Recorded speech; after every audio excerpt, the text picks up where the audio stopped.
हमारे पास कुछ आंकड़े हैं जिस पर हम आपसे चर्चा करना चाहेंगे। देखिए 2 जून को एफआईआईज ने 2590 करोड़ रुपए के शेयर्स जो हैं उसको बेचा था, और जो है घरेलू संस्थागत निवेशकों की बात की जाए तो इस दौरान उन्होंने 5313.76 करोड़ के शेयर्स खरीदे हैं। स्क्रीन पर आपको दिख भी रहा होगा कि डीआईएस की जो खरीदारी है 5313.76 और एफआईआईज ने 2589 करोड़ के शेयर्स जो हैं ये बेचते हुए नजर आ रहे हैं। हालांकि सर मई का महीना गौरांग सर वो काफ़ी अच्छा रहा था, और ग्लोबल मार्केट्स की क्या तस्वीर है ये भी हम आपको सामने स्क्रीन पर दिखाते हैं। डाउ जोन्स देखिए उसमें प्लस पॉजिटिव टेरिटरी में क्लोज होता हुआ दिखा, 0.8% की तेजी थी। शंघाई कंपोजिट की बात की जाए तो 0.48% की तेजी देखने को मिल रही थी। हैंगसेंग की बात की जाए तो 23416 लास्ट ट्रेड था। चेंजेस अगर बात की जाए तो 258 अंकों की तेजी थी और 1.11% की तेजी इसमें भी देखने को मिल रही थी। निकाई की बात की जाए तो इसमें भी 0.1% की तेजी थी। कॉस्पी की बात की जाए तो उसमें भी 0.05% की तेजी देखने को मिल रही थी। तो अब टॉप गेनर्स और टॉप लूजर्स की बात कर लेते हैं। KIOCL है पहली कंपनी इस लिस्ट में शामिल, 322.7 के आसपास ट्रेड हो रहा है। 7.96% की तेजी यानी 8% की तेजी इसमें देखने को मिल रही है। दूसरा स्टॉक है JKIL, 759.35 के आसपास ट्रेड हो रहा है। 7.52% की तेजी है यानी 7.5%, ये भी मजबूत है। NFL तीसरा स्टॉक है, 106.46% के आसपास, 106 के आसपास माफ कीजिएगा ट्रेड हो रहा है और इसमें भी 7% के आसपास की तेजी है। दीपक फर्टिलाइजर अगला स्टॉक है, 1580 के आसपास ट्रेड हो रहा है, 7%, ये भी मजबूत है। RCF अंतिम स्टॉक है, इसमें भी देखिए 6.5% की तेजी और 160 रुपए के आसपास ट्रेड होता हुआ दिख रहा है। अब टॉप गेनर्स की बात हो गई है तो टॉप लूजर्स के भी आंकड़े हम आपके सामने पेश करते हैं। एप्टस है पहला स्टॉक, 309.40 के आसपास ट्रेड होता हुआ दिख रहा है। 8.5% इसमें गिरावट देखने को मिल रही है। यस बैंक है दूसरा स्टॉक, 21.42 के आसपास ट्रेड हो रहा है, 8% ये भी गिरा हुआ है। अवंती फेड जो है तीसरा स्टॉक है, 783 के आसपास ट्रेड हो रहा है, 5% ये भी कमजोर है। और रिलायंस पावर लगातार जो है अडानी ग्रुप के जो शेयर है, माफ कीजिएगा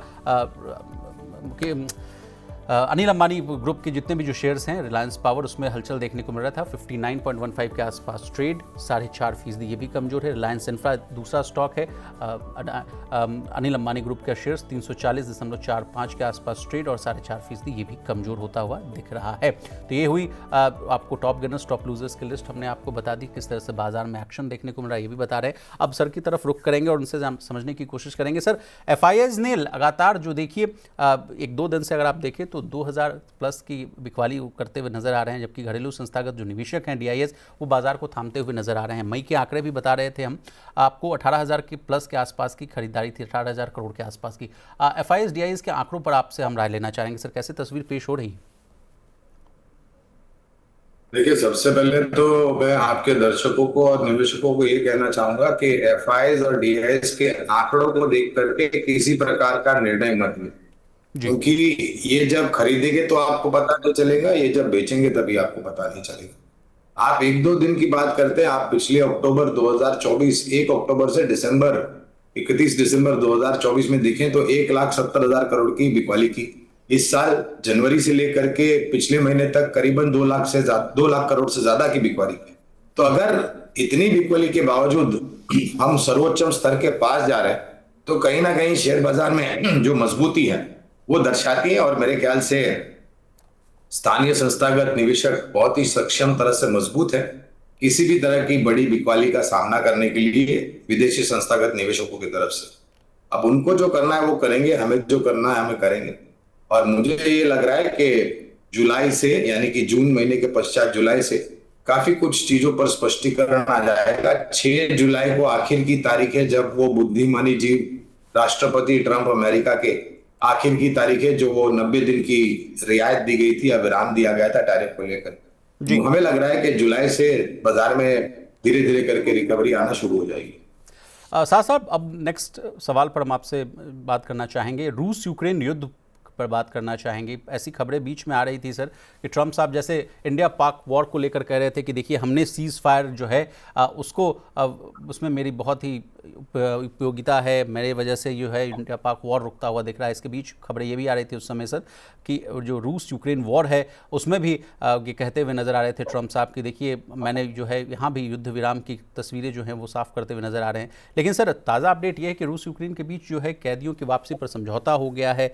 युद्ध विराम को लेकर अभी तक कोई सहमति नहीं दिखाई देती हुई दिख रही है। युद्ध विराम में जो दिक्कतों हैं उससे तेल की कीमतें जो हैं सर 3.5% का उछाल देखने को मिल रहा है।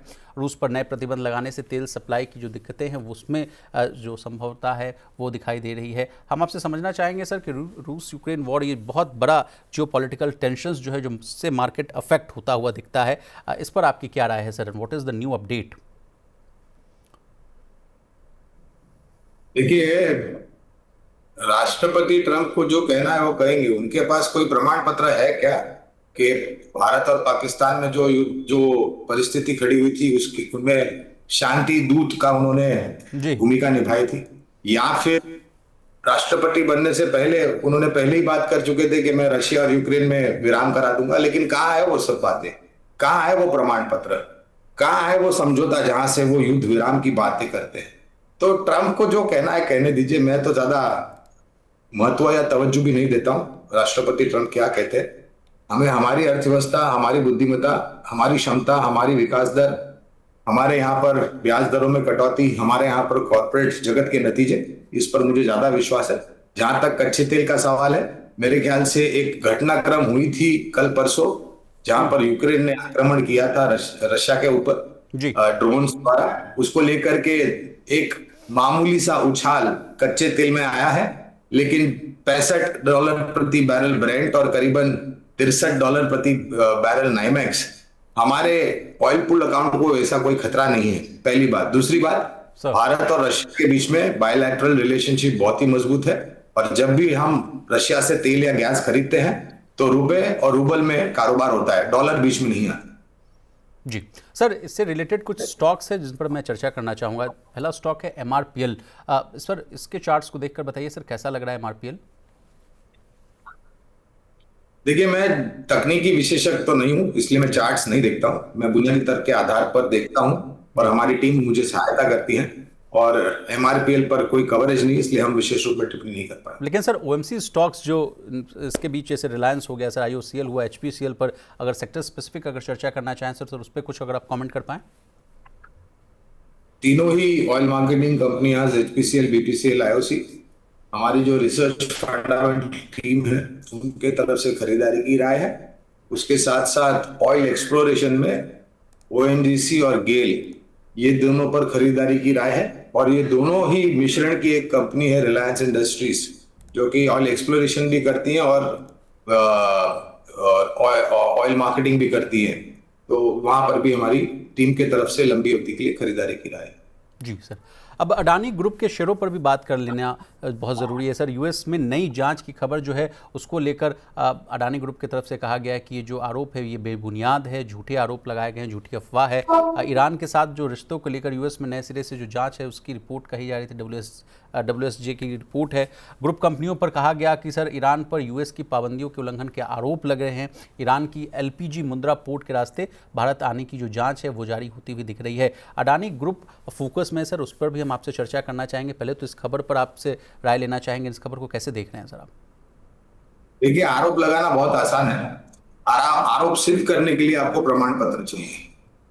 आप जिस वॉल स्ट्रीट जर्नल की बात कर रहे हैं, मुझे नहीं पता उन्होंने ऐसा कोई प्रमाण पत्र दिया है। और जहां तक कंपनी का सवाल है, अडानी ग्रुप का, मैनेजमेंट का, तो उन्होंने इस खबर का खंडन किया।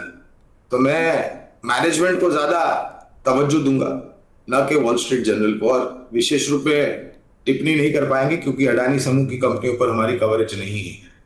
ओके। गौरंग सर, नेक्स्ट खबर है ईवी पॉलिसी। कल बहुत बड़ी खबर आई कि भारत ने नई ईवी पॉलिसी लॉन्च कर दी है और उसको लेकर कहा गया कि गाइडलाइंस जारी की गई। सर, सरकार ने E4W के CPUs इंपोर्ट करने की मंजूरी दी है। 5 साल के लिए 15% जो है कस्टम ड्यूटी पर इंपोर्ट को मंजूरी दी गई है। इससे रिलेटेड तमाम जो शेयर्स हैं, ऑटो कंपनियां जो हैं, उन पर हम राय लेना चाहेंगे। लेकिन सबसे पहले आपसे हम समझना चाहेंगे कि सर कि न्यू ईवी पॉलिसी को कैसे देख रहे हैं आप? देखिए, एक बहुत ही लंबे समय से ऑटो क्षेत्र के कंपनियों ने एक प्रेजेंटेशन दिया था सरकार को कि आप निर्णायक तरीके से आपकी पॉलिसी के ऊपर स्पष्टीकरण लेकर के आए, ताकि हमें हमारा कारोबार किस प्रकार से आगे बढ़ाना है उस पर हम अमल कर सके और रणनीति बना सके।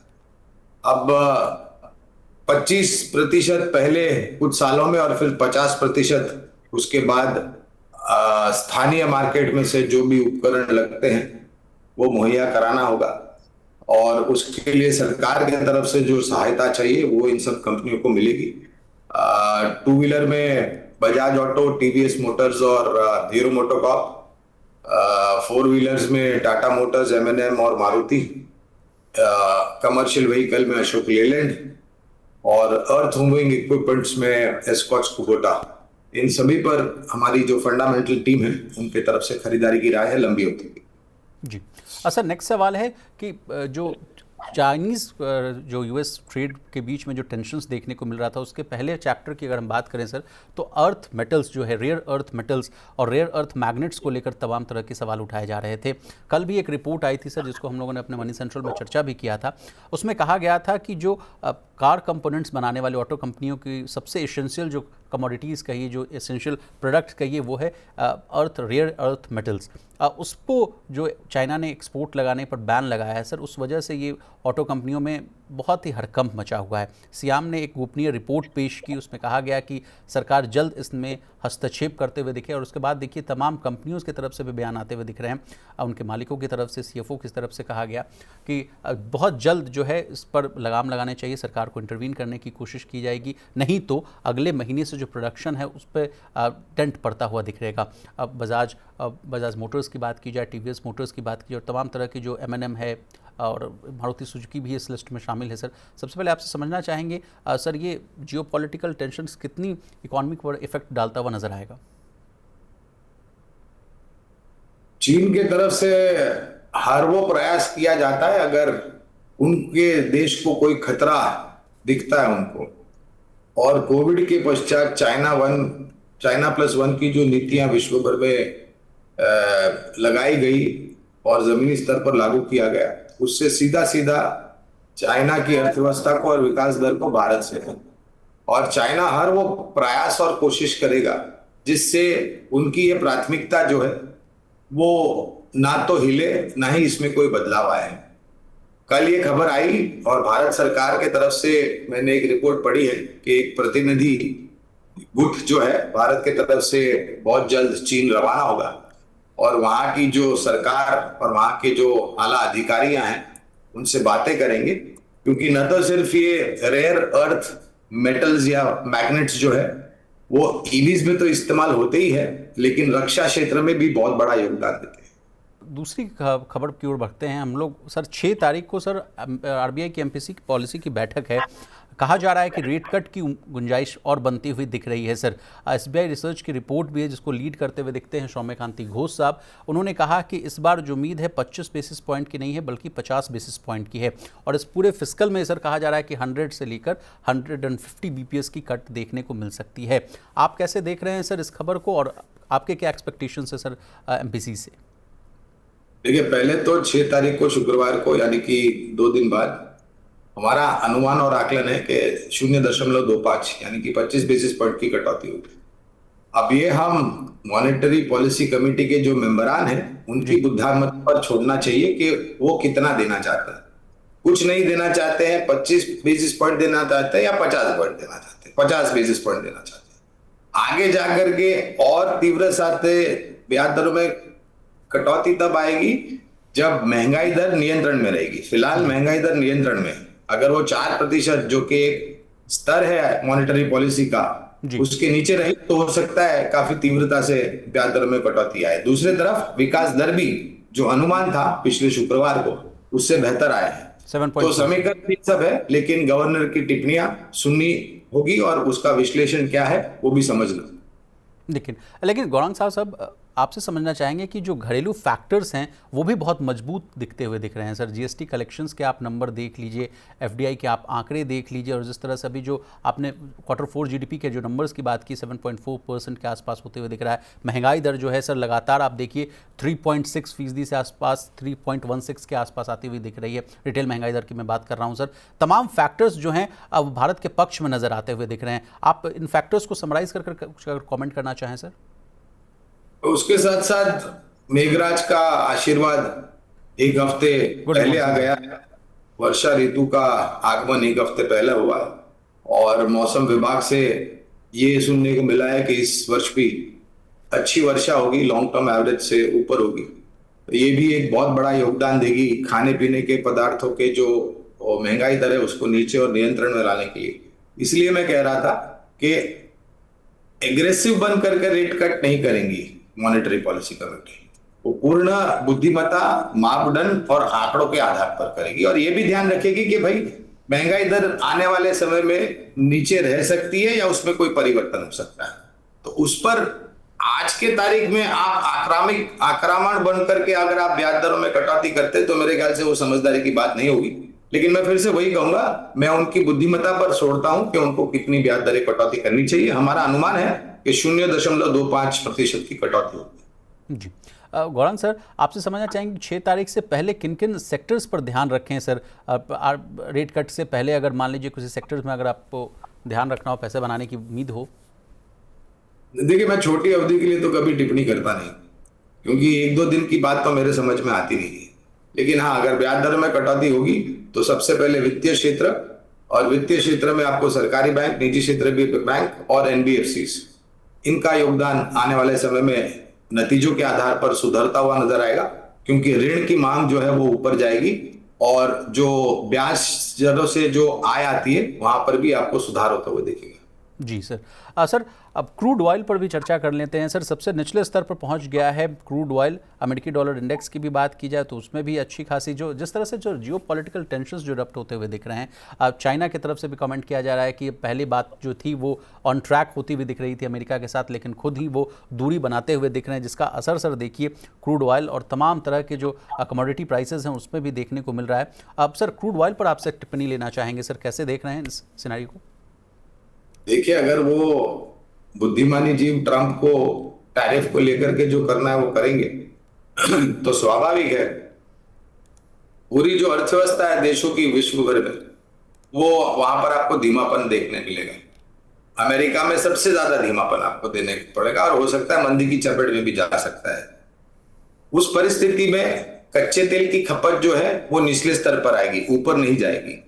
दूसरी तरफ ओपेक प्लस जो देश हैं वो निरंतर अपना कच्चे तेल का उत्पादन बढ़ा रहे हैं। कल परसों ही उन्होंने एक टिप्पणी करी थी, पहले भी मेरे ख्याल से कुछ 1-1.5 महीने पहले उन्होंने अपना जो उत्पादन है कच्चे तेल का वो बढ़ाया था। कल परसों और एक टिप्पणी की आगे जाकर के वो और बढ़ाएंगे। तो एक परिस्थिति ये आप सामने रखिए, कच्चे तेल में जो उत्पादन है वो बढ़ रहा है और जो खपत है वो कम हो रही है। उस परिस्थिति में कच्चे तेल के दाम ऊपर नहीं नीचे जाने की ज्यादा संभावना है। जी, अब लास्ट के 2 सवाल साहब। एक तो है कि भारत यूरेशिया के बीच ट्रेड डील को लेकर आप कैसे देख रहे हैं सर, और इसमें तमाम जो सेक्टर्स जो हैं, जैसे मान लीजिए डॉक्टर रेड्डीज हो, जेबी केमिकल हो, एमआरपीएल हो, इन तमाम तरह के जो शेयर्स हैं वो फोकस में रह सकते हैं। कहा जा रहा है कि रूस की जो सहभागिता है उससे एफटीए पर बातचीत होती हुई दिख सकती है। रूस के ट्रेड कमिश्नर का बयान आया है सर, इस साल ही बातचीत शुरू हो जाएगी। इस पर आपसे कमेंट लेना चाहेंगे सर। देखिए, जब निर्णायक तरीके से हो जाएगा तब हमें पता चलेगा।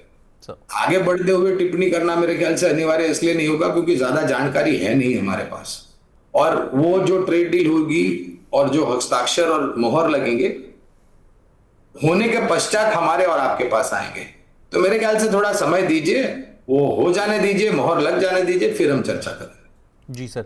और सर अब जब से सर 2 अप्रैल से जब तक ये ट्रेड वॉर जो स्टार्ट होता हुआ दिखा सर, रेसिप्रोकल टैरिफ की बात हम लोग करते आ रहे थे, उस समय भी खबरें आ रही थी कि इंडिया और यूएस के बीच में सबसे पहले जो है ट्रेड डील होता हुआ नजर आएगा। लेकिन सर ऐसा होता हुआ दिखा नहीं, बीच में खबरें भी ऐसी आई कि बात लग रही थी कि डिरेल होती हुई दिखी। एप्पल के जो मालिक हैं कुक साहब, उनको चिताया गया कि आप अमेरिका की ज़्यादा ना सोचें, आप अमेरिका में सॉरी बात माफ़ कीजिएगा, भारत की ज़्यादा ना सोचें, अमेरिका में आए, यहाँ प्रोडक्शन करें और यहाँ से चीज़ों को एक्सपोर्ट करते हुए नजर आए। और उसके बाद सर एस जयशंकर साहब जो हैं उनको आना पड़ा इस पूरे पिक्चर में। उसके बाद जो तस्वीर है वो आपके सामने बिल्कुल क्लियर है। आप इंडिया यूएस ट्रेड डील को लेकर आप कितने सहमत हैं सर, कब तक होता हुआ दिखेगा, और उस पर अगर आपसे कुछ कमेंट चाहें। देखिए, ट्रेड होने के लिए, डील होने के लिए अमेरिका में जो राष्ट्रपति है उनको बुद्धिमत्ता का प्रयोग करना चाहिए। बिन पैंदी का लोटा बन करके आप काम करेंगे तो कुछ नहीं होगा, पहली बात। दूसरी बात, जो होना था हो चुका है। मुझे नहीं लग रहा है कि अब ट्रेड डील को लेकर के ज्यादा शेयर बाजार में इसकी असर आएगी। जो आना था आ चुका है। अगर ट्रेड डील देर से होती भी है तो हमारे देश को इतना कोई ज्यादा फर्क नहीं पड़ेगा, क्योंकि हम केवल मात्र 2% से ज्यादा हमारी जो जीडीपी है वो हम एक्सपोर्ट करते हैं मैन्युफैक्चरिंग रिलेटेड। सर्विसेज पर थोड़ा पलड़ा भारी है। और जैसे मैं बता रहा था कि आप बता रहे हैं कि पूरे विश्व भर के जो अध्यक्ष हैं वो मेरे पास आकर के गिड़गिड़ाएंगे और डील हो जाएगी। ऐसा कुछ हुआ नहीं अभी तक। मेरे ख्याल से इक्का दुक्का डील हुई है। जो प्रतिनिधि देश भर के उनके व्हाइट हाउस में गए थे उनको मेरे ख्याल से ठीक ठाक से उनको ट्रीट भी नहीं किया गया, इंसल्ट किया गया। उनकी मेरे ख्याल से बहुत बुरी तरीके से रवैया रहा। तो देखते हैं, एक तरफ कामकाज नहीं होता है भाई। आप दोनों सहमति अगर देश की होती है तब जाकर के कामकाज आगे बढ़ता है। जी, ट्रेड प्रोटेक्शनिज्म सर और अमेरिका फर्स्ट की नीति पर चल रहे हैं, लेकिन वैसे तो ग्लोबल इकॉनमी भी नहीं चलता है सर, आपने ठीक कहा। लेकिन सर जिस तरह से आप कह रहे हैं कि इंडिया यूएस की जो ट्रेड डील है वो बहुत जल्द होती हुई दिखेगी या तस्वीर सामने पेश आती हुई दिखेगी, लेकिन सर एक फैक्टर है जो चीन अमेरिका के बीच जो ट्रेड टेंशंस है वो बाजार को बहुत अफेक्ट करता हुआ दिख रहा है। चीन ने व्यापार में हमारे साथ धोखा दिया ऐसा कहते हुए, जैसा आप कह रहे हैं सर, ट्रंप ने कहा है। अमेरिका बार बार दूरियां बढ़ा रहा है। चीन अमेरिकी राष्ट्रपति की जल्द ट्रेड पर बातचीत होती हुई दिखेगी, लेकिन इसके पहले भी सर 115% के आसपास दोनों देशों ने टैरिफ कम किया था। मान लीजिए अमेरिका से जो प्रोडक्ट जा रहे हैं चीन पर, उस पर 30% का टैरिफ लग रहा है, और चीन से जो अमेरिका आ रहा है उस पर 10% का टैरिफ लग रहा है। लेकिन उसके बावजूद भी सर ये जो ट्रेड टेंशंस है ये बहुत देखने को मिल रहा है सर। इस पर आपसे राय लेना चाहेंगे, और इससे जुड़े हुए जो तमाम जो सेक्टर्स हैं, मान लीजिए ऑटो एंसिलरीज के स्टॉक्स हो गए या ऑटोमोबाइल सेक्टर्स हो गया, टाटा मोटर्स हो गया, टाटा स्टील, मदरसन, भारत फोर्ज, इन पर आपसे सर इस पर अगर आप सेक्टर स्पेसिफिक ही राय दे दें तो। देखिए, छोटी मध्यम अवधि में मेरे ख्याल से, और इसलिए मैंने कहा कि जुलाई के पश्चात आपको थोड़ी बहुत बाजार में स्थिरता नजर आएगी, क्योंकि 6 जुलाई तक मेरे ख्याल से जो भी टिप्पणियां करेंगे राष्ट्रपति ट्रंप, उस पर प्रतिक्रिया बाजार में सिर्फ हमारे नहीं पूरे विश्व भर में आते रहेगी। कल का ही उदाहरण देता हूं। पहले बात कर रहे थे 25% की टैरिफ की स्टील और एल्यूमिनियम पे, कल 50 हो गया, 2 गुनी हो गई। तो ऐसा नहीं होता है। मेरे ख्याल से आपको स्थिरता रखनी चाहिए किसी भी प्रकार की टिप्पणी करते हैं तो आप।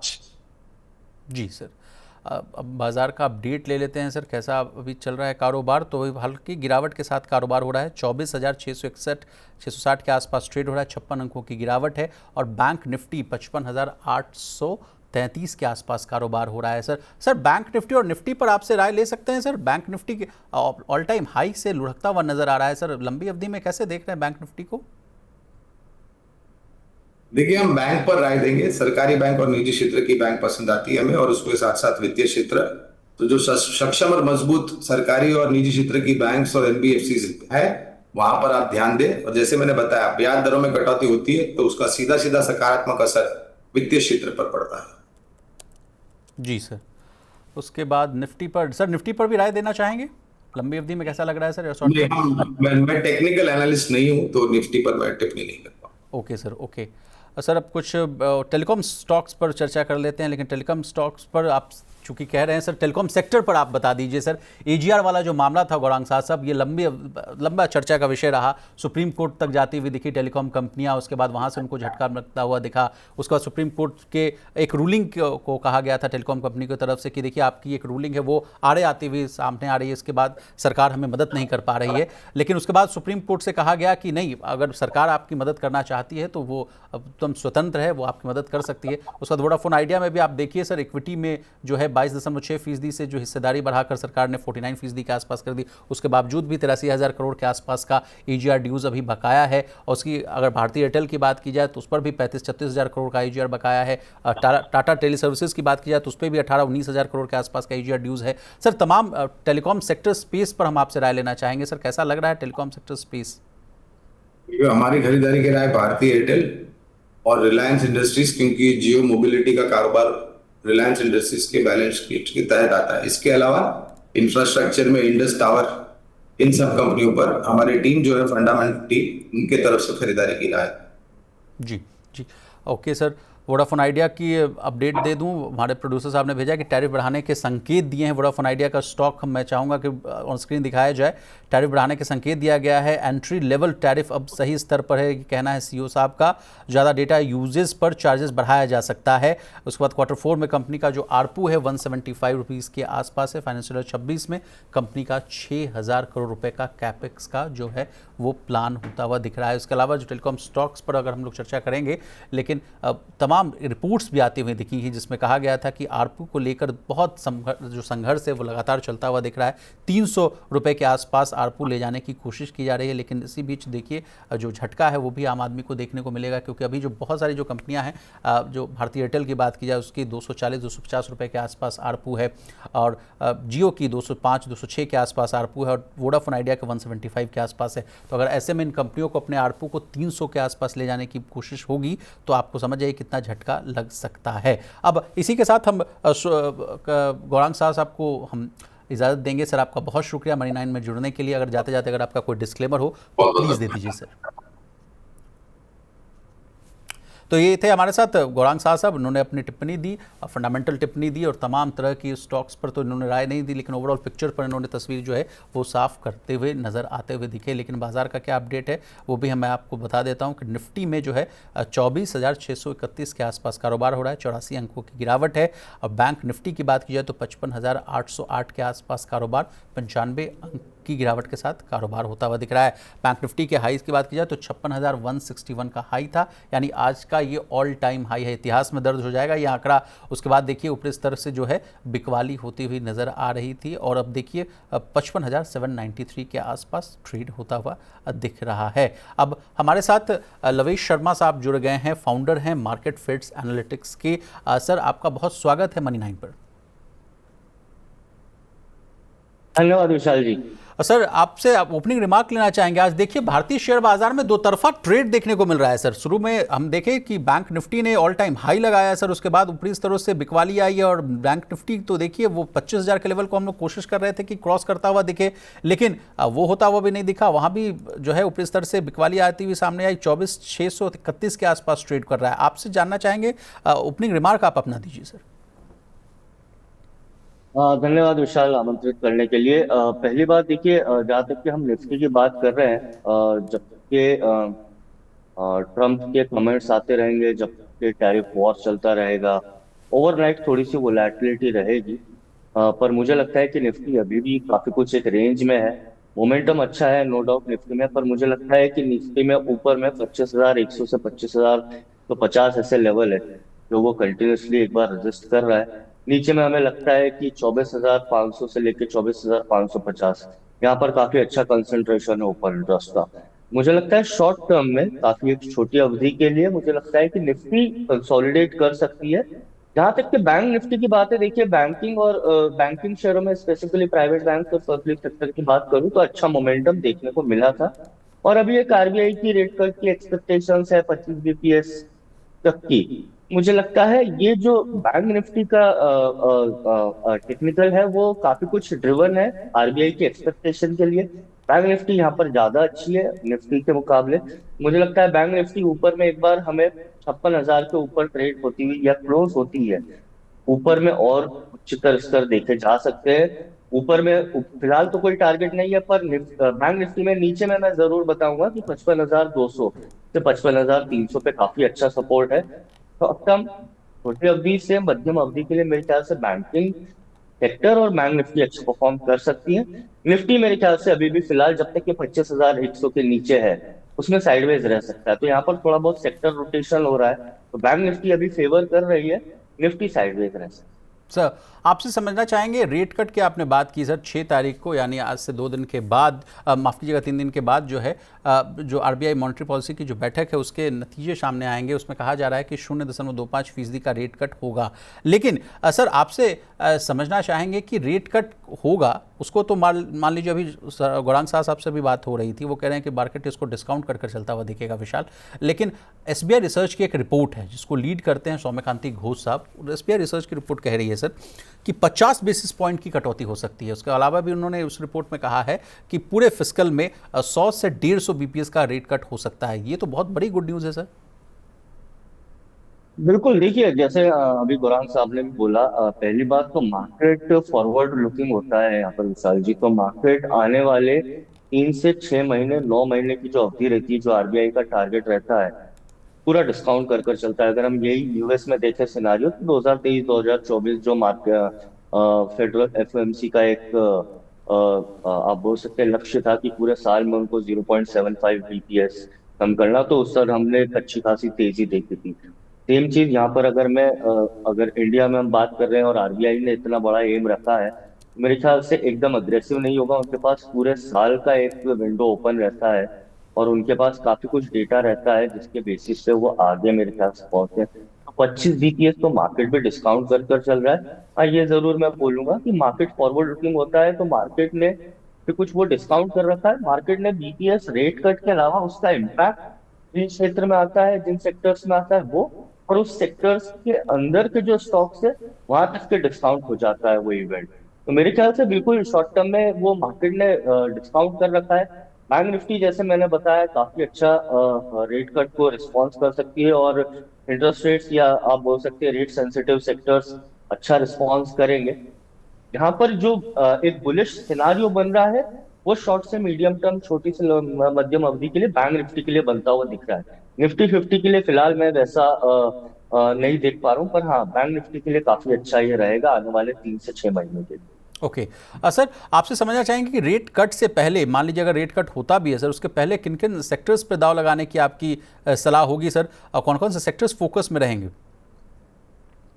देखिए फिलहाल तो जब इवेंट होता है, मैं यहाँ पर विशाल जी बताऊं तो इवेंट ड्रिवन तो मैं यहाँ पर सलाह नहीं दूंगा, क्योंकि अगर इवेंट ड्रिवन करते हैं यहाँ पर निवेशक तो काफी शॉर्ट टर्म के लिए, तो हो सकता है कि जो उतार चढ़ाव जिसको हम वोलेटिलिटी भी बोलते हैं, वहां पर वो निवेशक को थोड़ा सा असहज या हर्ट कर सकती है शॉर्ट टर्म में। पर हाँ, अगर कोई यहाँ पर स्पेसिफिकली इस पर्टिकुलर इवेंट, ये एक इवेंट को डिस्काउंट करके आने वाले 3 महीने के लिए करे, तो मुझे लगता है यहाँ पर बैंक निफ्टी और पीएसयू बैंक स्पेसिफिकली काफी अच्छा परफॉर्म कर सकते हैं। पीएसयू बैंक में पंजाब नेशनल बैंक है जिसने काफी अच्छा परफॉर्म करा, 109 110 के लेवल्स पर आ रहा है ऊपर में। इसमें मुझे लगता है कि अच्छे टारगेट्स हो सकते हैं। दूसरा एक स्पेस है जिसपे काफी एक हमको ट्रैक्शन देखने को मिला, ऑटो स्पेस। ऑटो स्पेस में भी हमको कुछ तेजी देखने को मिलती है। तो ये दो सेक्टर्स हैं जो इंटरेस्ट रेट्स या इवेंट की वजह से चल सकते हैं, बैंक पीएसयू बैंक, बैंकिंग और ऑटो। पर उसके अलावा मुझे और लगता है कि मेटल्स एक ऐसा स्पेस है जिसमें हमको थोड़ा सा ट्रैक्शन आने वाले कुछ शॉर्ट टर्म महीनों के लिए देखने को मिल सकता है। शर्मा सर, अब रुक करते हैं अडानी ग्रुप के शेयरों पर चर्चा कर लेते हैं सर। देखिए एसीसी में आज 0.1% की गिरावट है। अडानी ग्रीन सॉल्यूशंस जो है, अडानी एनर्जी सॉल्यूशंस माफ़ कीजिएगा, 1.17% की गिरावट है। एंटरप्राइजेस फ्लैगशिप कंपनी जो है उसमें देखिए 1.5% की गिरावट। ग्रीन एनर्जी, मतलब तमाम जितने भी अडानी ग्रुप के तमाम शेयर्स हैं उनमें लाल निशान के साथ कारोबार होता हुआ नजर आ रहा है। खबरें ये आ रही हैं कि यूएस में नई जांच की खबर है और उस पर जो है अडानी ग्रुप ने प्रतिक्रिया दी है, कहा है कि यूएस में नई जांच की जो खबर वो बेबुनियाद है, झूठी अफवाह फैलाई जा रही है। ईरान के साथ रिश्तों को लेकर यूएस में नए सिरे से जांच की बात कही जा रही थी। ये कहा गया था वॉल स्ट्रीट जर्नल की रिपोर्ट में। ग्रुप कंपनियों पर ईरान पर यूएस की पाबंदियों के उल्लंघन का आरोप लगा हुआ है अडानी ग्रुप पर। ईरान की एलपीजी मुंद्रा पोर्ट के रास्ते भारत आने की जांच जारी है। इसके बाद देखिए अडानी ग्रुप के तमाम शेयरों में शुरुआती ट्रेड में भी सर आज गिरावट के साथ कारोबार हो रहा था। आज भले ही हल्के स्तर से आज हल्की रिकवरी आ रही है, मतलब यानी जो गिरावट है वो कम दिख रहा है सर, लेकिन फिर से सर अडानी ग्रुप का शेयर फोकस में आ गया है सर। आप कैसे देख रहे हैं? पहले तो इस खबर को डिकोड करिए, उसके बाद स्टॉक स्पेसिफिक हम लोग चर्चा करेंगे। देखिए बिल्कुल, मेरे ख्याल से शॉर्ट टर्म में ये जो अदानी की तरफ से भी एक उसमें स्पेसिफिकेशन आया कि उनको ये जो कोर्ट की कार्रवाई है उसके बारे में कोई खबर नहीं है और वो इससे अनभिज्ञ है। पर मुझे लगता है कि अदानी एक ऐसा ग्रुप है विशाल जी, जो हमेशा न्यूज में रहता है। जी। और ये न्यूज 2022-2023 से हम देख रहे हैं। भले ही वो एक पर्टिकुलर रिसर्च रिपोर्ट की वजह से हो या एक कोई सी कार्रवाई की वजह से हो, जो एकदम एक इवेंट आता है, स्टॉक में 15 से 20% की गिरावट देखने को मिलती है। और वो गिरावट स्टॉक एब्जॉर्ब करके थोड़ा सा लॉन्ग टर्म में उसको आप बोल सकते हैं कि ईज आउट होता है। पर देखने वाली बात यहाँ पर यह है कि जब भी ये गिरावट आई है तो कौन से स्टॉक्स हैं जिन्होंने आउट परफॉर्म करा है। तो यहाँ पर निवेशक को एक बात बता दूं कि अगर हम बात करते हैं अदानी ग्रुप की, तो उसके जी। जो फ्लैगशिप स्टॉक्स है वो काफी कुछ चल सकते हैं। एसीसी होता है, अंबुजा सीमेंट होता है, अदानी पोर्ट्स बोल सकते हैं, अदानी एंटरप्राइजेस बोल सकते हैं। ये सब स्टॉक है जो अच्छा चल देते हैं। दूसरी तरफ अदानी ग्रीन एनर्जी हुआ, अदानी एनर्जी सॉल्यूशन हुआ, आपका अदानी टोटल गैस हुआ। ये ऐसे स्टॉक्स है जिनमें हमको शॉर्ट टर्म में काफी पेन, और जो 2022 या 23 का जो इवेंट था उसके बाद से ये उतना रिकवर कर नहीं पाए। जी। तो यहाँ पर मैं ये जरूर सलाह दूंगा कि अगर आप अदानी ग्रुप में पर्टिकुलरली एक्सपोजर करते हैं शॉर्ट टर्म में, तो मैं आपको सलाह नहीं दूंगा कि आप ट्रेड करें। इसकी एक 10-15% की मूव की वोलेटिलिटी आपको काफी नर्वस कर सकती है। अगर आपका नजरिया काफी लॉन्ग टर्म का रहता है तो उसमें भी अदानी पोर्ट्स एक ऐसा स्टॉक है जिसमें देखिए आप, वो 2022-23 के बाद आज पूरा ऑल टाइम हाई पर है, 1440 1442 के लेवल पर ट्रेड कर रहा है। दूसरा एक स्टॉक मैं यहाँ पर सजेस्ट करता था, एसीसी। एसीसी फिलहाल साइडवेज है पर काफी अच्छे लेवल्स पे है। 1740 से लेके 1790 का एक ऐसा लेवल है जहां पर उसका काफी अच्छा सपोर्ट है टेक्निकली। फेब्रवरी 2023, मार्च 2023 के आसपास काफी अच्छा कंसोलिडेट करके इसने एक अच्छा एक वहां से रनअप दिया था। एसीसी दूसरा स्टॉक है जिसको आप नजर में रख सकते हैं।